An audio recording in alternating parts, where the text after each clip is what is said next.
నమస్తే welcome to Bharati TV నేను బాపయ్య. నిజం చెప్పులేసుకునే లోపు అబద్ధం ప్రపంచాన్ని చుట్టొస్తుంది అని అంటారు. ఈ మాట మన పెద్దవాళ్ళు ఎందుకు అన్నారు అనేది మొదట్లో నాకు అర్థమయ్యేది కాదు. కానీ ఇప్పుడు సోషల్ మీడియాని చూస్తుంటే, సోషల్ మీడియాలో జరుగుతున్న ఫేక్ ప్రచారాలను చూస్తుంటే మాత్రం ఈ మాట ఖచ్చితంగా ఇప్పటి పరిస్థితులను ఊహించే పెద్దవాళ్ళు అప్పట్లోనే చెప్పారేమో అనిపిస్తుంది. ఎందుకని అంటే ఒక నిజం బయటకి న్యూస్లో వచ్చేలోపు దానికి సంబంధించిన దాని మీద వచ్చే ఫేక్ ప్రచారాలు సోషల్ మీడియా తోటి ప్రపంచం మొత్తాన్ని చుట్టేసి వస్తున్నాయి. అసలు ఎంత వేగంగా వెళ్ళిపోతున్నాయంటే అంత వేగంగా వెళ్ళిపోతున్నాయి. అసలు అదే నిజం అనుకుంటారేమో అనిపించేలాగా ఆ ఫేక్ ప్రచారాలు కూడా జరుగుతున్నాయి. ఫర్ ఎగ్జాంపుల్ చెప్పాలి అంటే ఇప్పుడు వైఎస్ఆర్ కాంగ్రెస్ పార్టీ ప్రభుత్వం ఏదైతే ఉందో దానికి సంబంధించిన బెస్ట్ ఎగ్జాంపుల్ చెప్పొచ్చు. ఏదైతే అమరావతిలో రాజధాని నిర్మాణం జరుగుతూ ఉందో దానికి సంబంధించి ఎప్పుడు వర్షం పడినా వైఎస్ఆర్ కాంగ్రెస్ పార్టీ చేసే ప్రచారం ఏంటంటే దుష్ప్రచారం అనాలా లేకపోతే ఫేక్ ప్రచారం అనాలా, అక్కడ మొత్తం అమరావతి వరద నీటితో మునిగిపోయింది అని ప్రచారం చేస్తారు. ఎక్కడ ముంపు ప్రాంతాలు ఉన్నా సరే ఏపీలోనే ఆ ముంపు ప్రాంతం అన్నట్టుగా చూపిస్తారు. ఎక్కడ రిగ్గింగ్ జరుగుతున్నా సరే, ఏపీలో ఎలక్షన్ జరుగుతుంది, ఏదన్నా బై ఎలక్షన్ జరుగుతున్నా లేకపోతే లోకల్ బాడీ ఎలక్షన్ ఏదన్నా జరుగుతున్నా సరే ఆ ప్రచారం ఇక్కడదే, ఆ రెగ్గింగ్ ఇక్కడదే అని చెప్పేసి వీడియోస్ పెడుతూ ఉంటారు. ఇవి ఎవరో సోషల్ మీడియా వైఎస్ఆర్ కాంగ్రెస్ పార్టీకి సంబంధించిన కార్యకర్తలు పెడుతున్నది కాదు, సోషల్ మీడియాలో వైఎస్ఆర్ కాంగ్రెస్ పార్టీలోని నేతలు పెడుతున్నవిగా తెలుస్తోంది. పైగా ఇటువంటి ఫేక్ ప్రచారాలు సాక్షిలో కూడా జరుగుతున్నట్టుగా మనకు తెలుస్తోంది. మనం కళ్ళారా చూస్తున్నాం, సాక్షి పేపర్లో కూడా కొన్ని ఇటువంటి ఫేక్ ప్రచారాలని మనం చూస్తున్నాం. ఇంకా బెస్ట్ ఎగ్జాంపుల్ చెప్పాలంటే గతంలో చినబాబు చిరుతిళ్ళు అని చెప్పేసి సాక్షి పేపర్లోనే ఓ కథనం రాశారు. అంతకు ముందుకు వెళితే అంటే ఇది 2024-2019కి మధ్యలో జరిగింది. అలాగే 2019 ఎలక్షన్లకి ముందు చూస్తే నారాసుర రక్త చరిత్ర అని చెప్పేసి ఏకంగా చంద్రబాబు నాయుడు చేతిలో కత్తి పెట్టేసి ఒక పెద్ద కథనాన్ని ప్రచురించారు వైఎస్ వివేకానంద రెడ్డి చనిపోయినప్పుడు. అంటే ఇటువంటి ఫేక్ ప్రచారాలకి కళ్ళెం వేయాలి అంటే ఒక చట్టం ఉండాలి, ఒక శిక్ష పడుతుంది అనే భయం ఉండాలి. ఇప్పటి వరకు అటువంటి భయం లేకపోవటం వల్లనే ఈ ఫేక్ ప్రచారాలన్నీ విచ్చలవిడిగా జరుగుతున్నాయి. ఎవరికి తోచినట్టుగా వాళ్ళు ఒక అబద్ధపు కథనాన్ని అల్లేస్తున్నారు, దాని మీద చక్కగా వండి వారుస్తున్నారు, వివరాలన్నీ కూడా నెట్లో పెట్టేస్తున్నారు. సోషల్ మీడియాలో పెడితే చాలు అసలు విపరీతంగా అది ప్రచారం అయిపోతుంది. సో అయితే ఇప్పుడు దీన్ని కళ్ళెం వేయాలి, ఈ పోకడలకు కళ్ళెం వేయకపోతే విపరీత ధోరణులకు దారి తీస్తుంది అని చెప్పేసి ఏపీ ప్రభుత్వం అంటే కూటమి ప్రభుత్వం నిర్ణయం తీసుకుంది. సో దాని గురించే నిన్న ఏపీ కేబినెట్ మీటింగ్ కూడా జరిగింది. ఆ కేబినెట్ మీటింగ్లో ఈ సోషల్ మీడియాలో జరిగే విష ప్రచారాల మీద కూలంకషంగా చర్చించారు. ఆ కేబినెట్ మీటింగ్లో సీఎం చంద్రబాబు, అలాగే డిప్యూటీ సీఎం పవన్ కళ్యాణ్, మంత్రులు లోకేష్తో పాటుగా ఇతర మంత్రులు కూడా పాల్గొన్నారు. అయితే విషయం ఏంటంటే దీనికి సంబంధించి సబ్ కమిటీని వేశారు, అంటే కేబినెట్ ఉపసంఘాన్ని వేశారు. ఈ కేబినెట్ ఉపసంఘం ఏం చేస్తుంది అంటే ఈ కేబినెట్ ఉపసంఘంలో ఉన్న మంత్రులు అధికారులు ఎవరైతే ఉంటారో వాళ్ళు కూడా ఇంకా ఉన్నతాధికారులతోటి దీని మీద చర్చిస్తారు.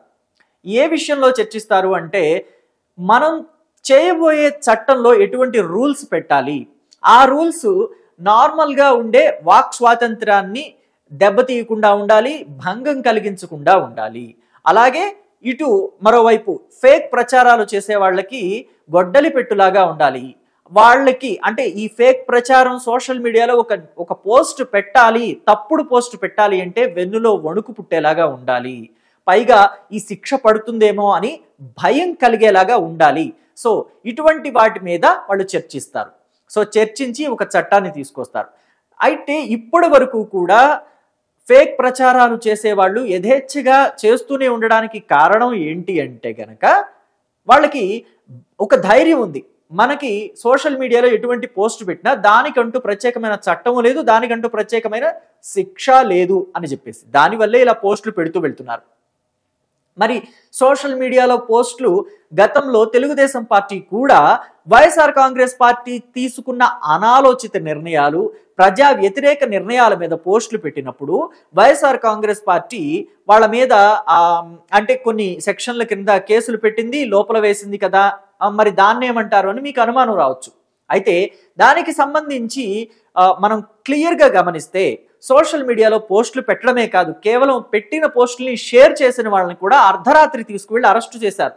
అయితే వాటి సెక్షన్లు గనక మనం గమనిస్తే ఏవి కూడా సోషల్ మీడియాకి సంబంధించి పోస్టులు, ఫేక్ ప్రచారాలు కావచ్చు, లేకపోతే ప్రభుత్వ వ్యతిరేకమైన విధానాలు తీసుకున్నారు అనే ప్రచారం కావచ్చు, లేకపోతే ఇంకొక చట్టం మనకేముంటుందంటే రాజ్యాంగం వ్యతిరేకంగా వెళ్ళిన సందర్భం ఉంటే దానికి కూడా కొన్ని సెక్షన్స్ ఉంటాయి. అటువంటివి ఏవి కాదు.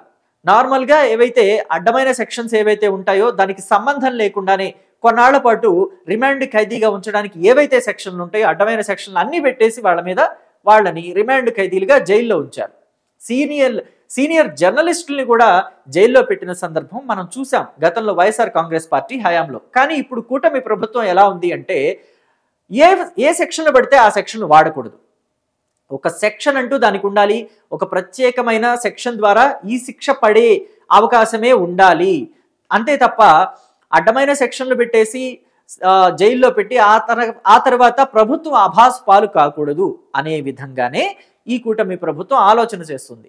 అందుగురించే ఇప్పుడు కేబినెట్ సబ్ కమిటీని కూడా వేసింది. కేబినెట్ ఉపసంఘం దీని మీద వర్క్ చేయబోతోంది. సో మరి భవిష్యత్తులో ఇటువంటి ఫేక్ ప్రచారాలకు కళ్ళెం వెయ్యాలి అంటే ఇది తప్పనిసరి. పైగా ఇది ప్రస్తుత కూటమి ప్రభుత్వానికి అవసరం కూడా. ఎందుకని అంటే 2019 ఎలక్షన్లకి ముందు ఇటువంటి వాటి మీద ఫోకస్ పెట్టకపోవటం వల్లనే వైఎస్ఆర్ కాంగ్రెస్ పార్టీ అప్పట్లో తెలుగుదేశం పార్టీ మీద, జనసేన మీద విపరీతమైన ప్రచారాలు చేసేసింది. ఎటువంటి ఆధారాలు లేని ప్రచారం చేసింది. ఆనాడు తెలుగుదేశం పార్టీ అధికారంలో ఉండి కూడా వాటిని కేవలం ఖండించడం వరకు మాత్రమే పరిమితమైంది. కానీ అటువంటి ఫేక్ ప్రచారాలు చేసినందుకు శిక్ష వేసే ఆ స్థాయికి మాత్రం వెళ్ళలేకపోయింది.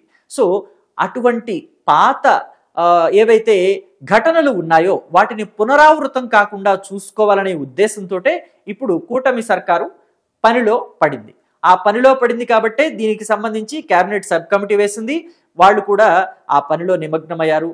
డెఫినెట్గా ఈ ఫేక్ ప్రచారాలు ఏవైతే ఉన్నాయో అవి కేవలం ప్రభుత్వాలకే కాదు, సామాన్యులకు కూడా తలనొప్పులు తెచ్చేలాగా మారాయి.